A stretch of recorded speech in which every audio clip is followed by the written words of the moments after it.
สบายดี大家好今天我们来学习的主题是เฮือนของข่อย我的家เฮือนประตูกักเจลูกกระเจปองเยี่ยมแก้ว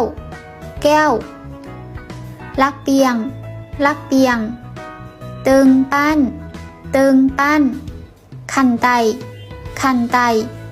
ห้องนอนห้องครัวห้องน้ำห้องฮับแขกห้องกินข้าวโทรภาพแอร์เย็น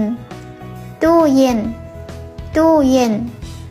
จัดซักเครื่อง